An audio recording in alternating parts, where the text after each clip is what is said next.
శ్రీమాత్రే నమః. ఈ సిజేపీ ప్రొటెస్ట్ జరిగింది కదా, దీనికి సంబంధించి జ్యోతిక గారు ఒక ట్వీట్ చేశారు.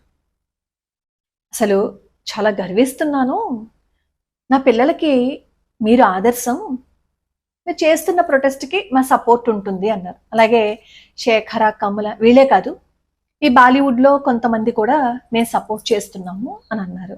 చాలా బాగుంది, ఎందుకంటే వాళ్ళ అభిప్రాయాన్ని చెప్పారు. వాళ్ళ అభిప్రాయాన్ని చెప్పడంలో తప్పేం లేదు. కానీ మీరు ఈ ప్రొటెస్ట్ చేస్తున్నందుకు మా సపోర్ట్ ఉంటుంది అని ఎంత చక్కగా అయితే బయటకు వచ్చి చెప్పారో, ఫలానా జ్యోతిక్ గారు, ఫలానా శేఖర కమ్ములు గారు, ఫలానా సోనాక్షి గారు వీళ్ళందరూ సపోర్ట్ చేస్తున్నారు, ఈ సెలబ్రిటీలు సపోర్ట్ చేస్తున్నారు కాబట్టి అక్కడ మంచి జరుగుంటుంది అని ఇంకొంతమంది మిమ్మల్ని ఫాలో అవుతారు. మరి అలా ఫాలో అయ్యేటప్పుడు మీరు ఇంకొక విషయం కూడా చెప్తే చాలా బాగుంటుంది అని అనిపించింది. అదేంటంటే, ఆ ప్రొటెస్ట్ చేస్తున్నప్పుడు అక్కడ ఈ దేశ ప్రధానికి ఆడవాళ్లు ధరించే దుస్తులు ఆయనకి వేసి, ఆడవాళ్లు మెన్స్ట్రువల్ పీరియడ్లో ఉపయోగించే ఈ ప్యాడ్స్ను కూడా బయటికి చూపిస్తూ, మా ప్యాడ్స్ లీక్ అవ్వవు, ఇవి లీక్ ప్రూఫ్, పరీక్షా పత్రాలైనా లీక్ అవుతాయి అంటూ అసభ్యంగా అసభ్య పదజాలాలతో దీని అందరికీ చూపిస్తూ చాలా అసహ్యంగా నిరసన అని చెప్పుకుంటూ వాళ్ళు అక్కడ ప్రదర్శించారు. అలాగే ఈ లోకంలో లేని, అసలు ఆ ప్రొటెస్ట్కి సంబంధమే లేని వ్యక్తులని తీసుకొచ్చి, అందులోనూ తల్లిదండ్రులని తీసుకొచ్చి అత్యంత అసభ్య పదజాలంతో మాట్లాడినప్పుడు అది విన్న ఏ తల్లికైనా, అది విన్న ఏ కొడుకుకైనా, ఏ కూతురుకైనా బాధ కలుగుతుంది కదా, నా తల్లిదండ్రులని ఇలా అన్నారు అని.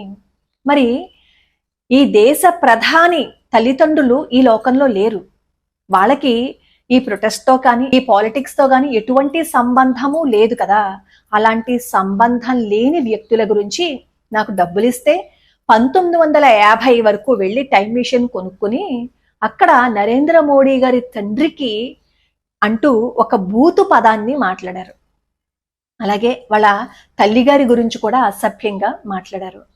మరి ఈ ప్రొటెస్ట్ చేస్తున్న వాళ్ళకి మేము సపోర్ట్ చేస్తున్నాము అని చెప్పిన సోకాల్డ్ మేధావులందరూ, తప్పు నాన్న, ఇలా మాట్లాడకూడదు, మీరు ప్రొటెస్ట్ చేస్తున్నప్పుడు దేని గురించి సపోర్ట్ చేస్తున్నారో దాని గురించి మాట్లాడండి. అక్కడ 21 మంది విద్యార్థుల ప్రాణాలు కోల్పోయారు కదా, ఒక్క నిమిషమైనా మీరు మౌనం వహించాలి కదా, ఆ తల్లిదండ్రులను తీసుకొచ్చి ఇక్కడ మాట్లాడించాలి కదా, వాళ్ళ కుటుంబాలు ఏంటి, వాళ్ళు ఎందుకు అలా ప్రాణాలు తీసేసుకున్నారు, ఏంటి విషయాలు, ఇవన్నీ పబ్లిక్ గా అందరి ముందు చెప్పించుంటే బాగుండేది. అవి కదా ఈ ప్రొటెస్ట్ లో మనం చేయవలసినవి.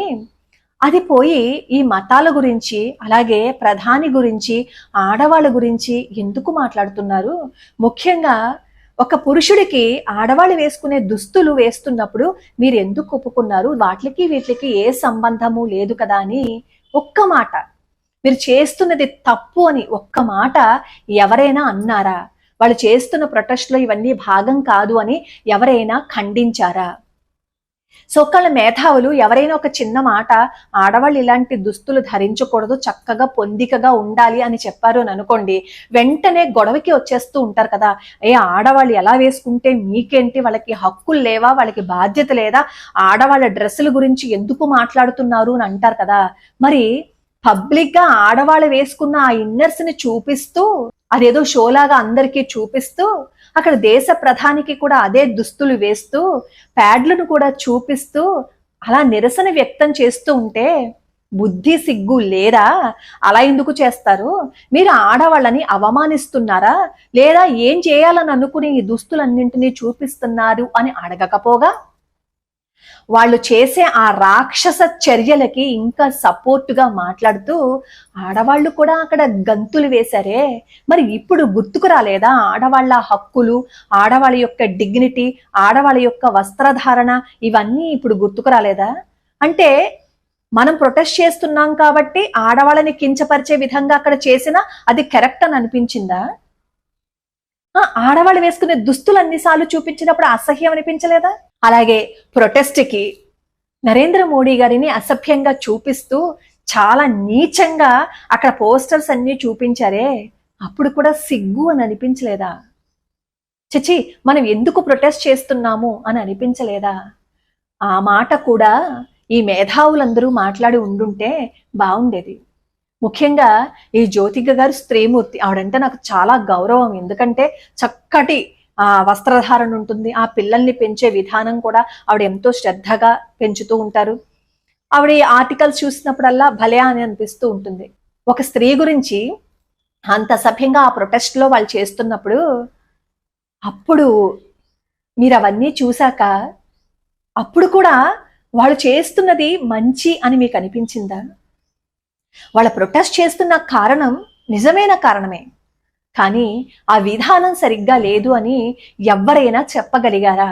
ఎవరైనా మాట్లాడగలిగారా? పాపం నిజంగా ఈ ప్రొటెస్ట్ జరుగుతున్నప్పుడు నిజమైన విద్యార్థులు ఎవరైతే నష్టపోయారో వాళ్ళకి న్యాయం జరుగుతుందని అక్కడికి వచ్చారు పాపం. కానీ అక్కడ జరిగేది వేరు అని తెలుసుకుని బాధపడిన వాళ్ళు కూడా ఉన్నారు. పాప నిజమైన విద్యార్థులకి దెబ్బలు కూడా తగిలాయి. ఈ ప్రొటెస్ట్ లో 2500 మంది క్రిమినల్ బ్యాక్గ్రౌండ్ ఉన్న వాళ్ళు కూడా అందులో కలిసిపోయి వాళ్ళు కూడా రెచ్చగొట్టే విధంగా మాట్లాడినప్పుడు పాపం కొంతమంది అమాయకులైన చిన్నపిల్లలు, ఎంతమంది చిన్నపిల్లలు టీనేజర్స్ వచ్చేసారండి, ఎంతమంది మైనర్స్ వచ్చేసారండి అక్కడికి. ఏమీ తెలియదు, అక్కడ ప్రొటెస్ట్ జరుగుతోంది, పాపం పరీక్ష రాసిన వాళ్ళకి అన్యాయం జరిగింది అని ఊహతో వచ్చారు వాళ్ళు. కానీ అక్కడ జరిగింది వేరు. ప్రొటెస్ట్ అయిపోయిన తర్వాత ఈ ధర్మేంద్ర ప్రధాన్ రాజీనామా చేసేశారు అని తెలిసిన తర్వాత ఒక వికెట్ పడిపోయింది అని చెప్పి వాళ్ళు 5 స్టార్కి వెళ్ళి 5 స్టార్ హోటల్స్ కి వెళ్ళి డాన్సులు, పిజ్జాలు, బర్గర్లు తిన్నారు. నిజంగా ఈ 21 కుటుంబాలకి న్యాయం చేశారా? వాళ్ళు ప్రొటెస్ట్ చేసినా చెయ్యకపోయినా అక్కడ అన్యాయం జరిగిన వారికి ప్రభుత్వం తరపున ఎలాగో ఒకలాగా వాళ్ళకి సహాయం అంది ఉండేది. మరి ఏ ఫోటోలనైతే ఆ స్టేజ్ మీద పెట్టుకుని ప్రొటెస్ట్ చేశారో పాపం ఆ పిల్లల ఫోటోలు కింద పడుతుంటే నిన్న ఒక అబ్బాయి పాపం ఆ ఫోటో పట్టుకుని మాట్లాడుతున్నాడు, ఇక్కడ నిజంగానే ప్రొటెస్ట్ జరుగుతోందని వచ్చాను, నాకు కూడా దెబ్బలు తగిలాయి, నేను కూడా బాధపడ్డాను, కానీ ఈ ప్రొటెస్ట్ ఎందుకు జరిగిందో అది మాత్రం పక్కద్రోవ పట్టేసింది. ప్రొటెస్ట్ అయిపోయింది, ధర్మేంద్ర ప్రధాన్ రాజీనామా చేసిన తర్వాత వాళ్ళందరూ డాన్సులు చేసుకుంటున్నారు, కానీ ఈ అబ్బాయి ఫోటో చూడండి కింద పడిపోయింది, ఇలా పడిపోతే చూసి కూడా ఆ స్టేజ్ మీద ఉన్న వాళ్ళందరూ వెళ్ళిపోయారు, ఒక్కళ్ళు కూడా ఫోటో తీసి పక్కన పెట్టలేదు అన్నారు. మరి ఏ ఫోటోలని పెట్టుకుని ఈ ప్రొటెస్ట్ చేస్తున్నాము అని చెప్పారో ఆ ఫోటోలు కింద పడిపోయినప్పుడు అదా వాళ్ళు చేయవలసిన పని? చూసి కూడా తన్నుకుంటూ వెళ్ళిపోవడమా? ఛాయివాలా అని ఈ సామాజిక మాధ్యమంలో మాట్లాడుతున్నారు కదా, ఆ మురికి చేతులతో ఆ కుర్చీలో కూర్చోకు, నువ్వేమో కుర్చీని ఖాళీ చేసుకొని. ఎలాన్ మస్క్, నేనేమి ఆయన గురించి ప్రత్యేకంగా ఇంట్రడ్యూస్ చేసి చెప్పక్కర్లేదు, ఎందుకంటే జంజీ కిడ్స్ కదా మీరందరూ, మీ అందరికీ తెలుసు కదా. అలాంటి ఎలాన్ మస్క్ మీరు ఛాయివాలా అని దెప్పి పొడుస్తూ అసహ్యంగా మాట్లాడుతున్నారే, ఆయన గురించి ఏం మాట్లాడారో తెలుసా? I am I fan of Modi అన్నారు. ఆయన ఏమి చిన్న చితక మనిషి కాదు, ట్రిలియనీర్స్ లో ఒకరు, బిలియనీర్ కూడా కాదు, ఈ వరల్డ్ ట్రిలియనీర్స్ లో ఒకరు. అంత ఆస్తి ఉండి, అంత విజ్ఞానం ఉండి ఎలాన్ మస్క్ కూడా I'm a fan of, big fan of Modi అన్నారు.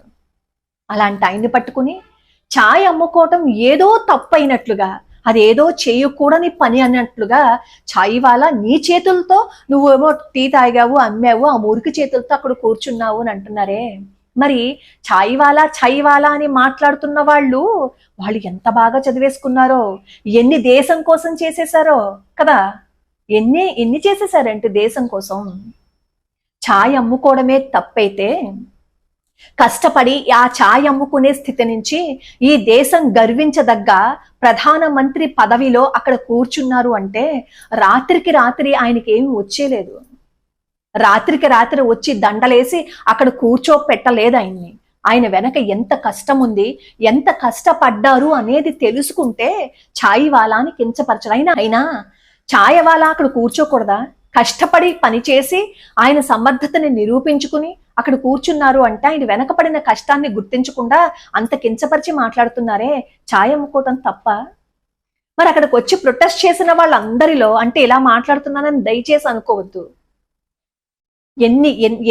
ఏ ఉపాధులు చేసుకునే వాళ్ళు ఎంతమంది అక్కడికి వచ్చుంటుంటారు, ఎంత నీచంగా మాట్లాడారో.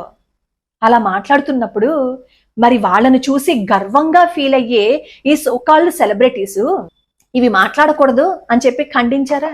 ఈ రోజు వాళ్ళు మాట్లాడిన మాటలు అక్కడ పబ్లిక్ గా అలా మాట్లాడారు వేరొకరి తల్లిదండ్రుల గురించి. వాళ్ళు అదే అలవాటుగా రేపన్న రోజు ఇంకొకరిని మాట్లాడతారు, తర్వాత ఇంకెవరినో మాట్లాడతారు. అప్పుడు ఎవరిని తిడతారు? మనల్నే తిడతారు. మీరు పెంచిన సంస్కారమా అని కదా అంటారు తల్లిదండ్రుల్ని. ఒక చోట అంత అసభ్యంగా మాట్లాడిన ఆ నోరు, ఆ అలవాటు పడిపోయిన ఆ మాటలు ఎప్పటికీ ఆగవు, అలా వస్తూనే ఉంటాయి. అలాంటి మాటలతో ఏదో ఒక రోజున కావలసిన వాళ్ళు కూడా బాధపడి రావచ్చు కదా. ఈ రోజు ఈ ప్రభుత్వం ఉండొచ్చు, రేపు ఇంకొక ప్రభుత్వం రావచ్చు, రోజులు గడవచ్చు, సంవత్సరాలు గడవచ్చు, అన్నీ మారిపోవచ్చు.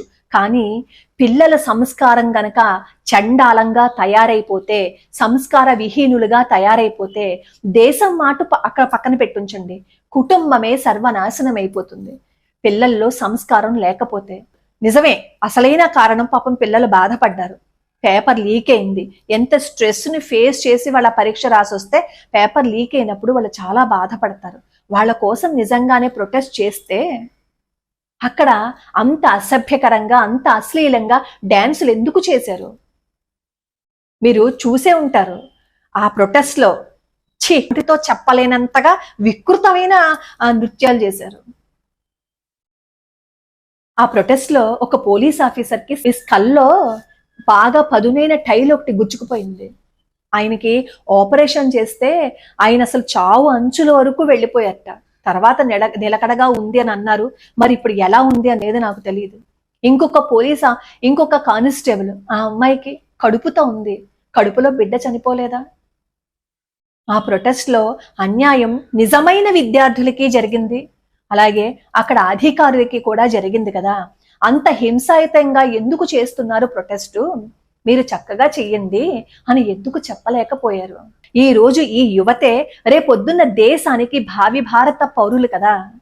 ఎక్కడో అమెరికాలో ఉండి అతని వెనకాల చరిత్ర ఏంటో కూడా తెలుసుకోకుండా గుడ్డెద్దు చేలో పడ్డట్టు ఫాలో అయిపోతూ ఏదో మనకి మంచి చేశారు, మంచి చేస్తారేమో అని చెప్పి ముందుకు వెళ్ళిపోయి సపోర్ట్ చేస్తూ ఉంటే రేపన్న రోజు వీళ్ళు ఎందుకు చేస్తున్నారు అనే నిజం తెలిసిన రోజు ఏం చేస్తారు చెప్పండి? ఎదురుగుండా కళ్ళకి ఇంత మంచి చేస్తున్న నరేంద్ర మోడీ గారనే నోటికొచ్చినట్టు మాట్లాడుతున్నారు కదా. మొన్నటి వరకు తనెవరో తెలియదు, ఆ తెలియని వ్యక్తి బయటికి వచ్చి ఈ రోజు మేమేమో ఈ స్టూడెంట్స్ కోసం ప్రొటెస్ట్ చేస్తున్నాము అని అన్నప్పుడు రోడ్డు మీదకి వచ్చి వాళ్ళ జీవితాలని పణంగా పెట్టి ఎంత అసహ్యంగా మాట్లాడేశారు. ఇవన్నీ రికార్డ్ అయిపోయాయి. రేపొద్దున వాళ్ళు ఎక్కడికి వెళ్ళాలి అన్నా ఆ రికార్డ్ అయిపోయినవి అలాగే ఉంటాయి కదా. మనం పిల్లలకి చెప్పాల్సింది అదా? ఏది మంచి ఏది చెడు అనేది చెప్పద్దా? వాళ్ళు చిన్న పిల్లలు, వాళ్ళకి అక్కడికి వచ్చిన వాళ్ళందరూ చాలా మంది 20 ఏళ్ల లోపు వాళ్ళే ఎక్కువగా ఉన్నారు. వాళ్ళకి తెలిసి తెలియని వయస్సు, ఏం మాట్లాడాలో ఏం మాట్లాడకూడదో తెలియని వయస్సు. ఆవేశంలో వాళ్ళు వచ్చి అక్కడ మాట్లాడుతుంటే సెలబ్రిటీస్ అని చెప్పుకుంటున్న మీరు ప్రొటెస్ట్ చేయడానికి అక్కడికి వచ్చే బానే ఉంది. అందులో చాలా మంది అమ్మాయిలు ఏం చెప్తున్నారో తెలుసా? నేను మా ఇంట్లో చెప్పలేదు, చెప్పకుండా వచ్చేసాను. వాళ్ళు దాన్ని ఎంత ఎంజాయ్ చేస్తూ చెప్తున్నారో. ఇంట్లో చెప్పకుండా వచ్చేస్తే, ఇంట్లో వాళ్ళని వదిలిపెట్టి వచ్చేస్తే రేపన్న రోజు ఏదైనా జరిగితే అక్కడ ప్రొటెస్ట్ చేసిన వాళ్ళందరూ వచ్చి ఆదుకుంటారా? ఎవరి జీవితం అన్యాయం అయిపోతుంది చెప్పండి.